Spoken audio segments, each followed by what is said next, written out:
right, how's everyone doing? Coach Pat back here with another tip of the week. So we're going to move into some core stability for the next few weeks now.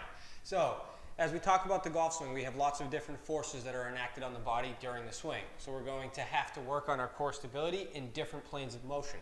So this week we're going to talk about anti-extension. So essentially we're going to work on an exercise or a few different variations of an exercise that helps me keep my back nice and flat. I want to be able to resist against my lower back and everything starting to arch. So what's that going to help me with in my golf swing? Well, first things first, the stronger the core that we have, like we talked about with some of the power exercises, that's going to allow me to transfer force throughout the body.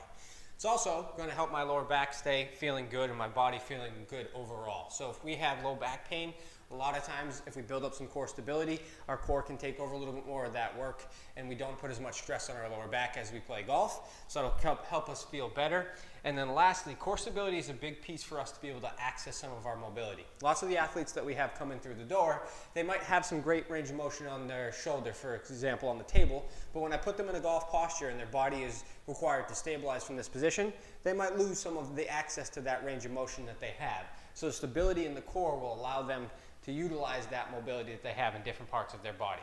So pay attention here. I'm going to give you a few different variations of a dead bug today, and we're going to talk about what the important parts of that exercises are to make sure that we get a nice core, stable core, in regards to anti-extension.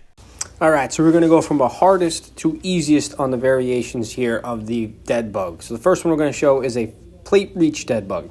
You can vary the difficulty here with how heavy the plate is. I have a 25-pound plate in hand. You can start with a 10, whatever you feel fit for. So really what we're looking for here in dead bug is we're making sure that as we extend our arms and we extend our leg, our lower back stays flat on the ground. We're trying to resist that back going into anything of extension as it pops up off the ground. So as we extend the leg and the arm, we're going to have the tendency of wanting our rib cage to pop up off the ground, and we're going to want to create some space under our lower back. So good with tests can be, as you're laying on your back, take your hand and try to slide it underneath your back. If you can't, you're in a good spot, and then maintain that by squeezing your core throughout the exercise.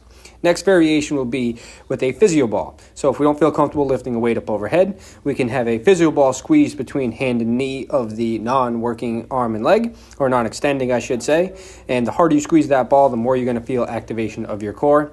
And if all of those feel a little bit too hard, then we can just go back to our good old-fashioned basic dead bug, and we're just going to reach our hands straight up in the air. We're going to have our knees bent at a 90-degree angle, and we're going to focus on the same things. We're going to make sure that lower back stays nice and flat on the ground. You should feel the core activating pretty good. Some people feel some hip flexors as we go, but really should be feeling the core working hard and get working on some of that stability.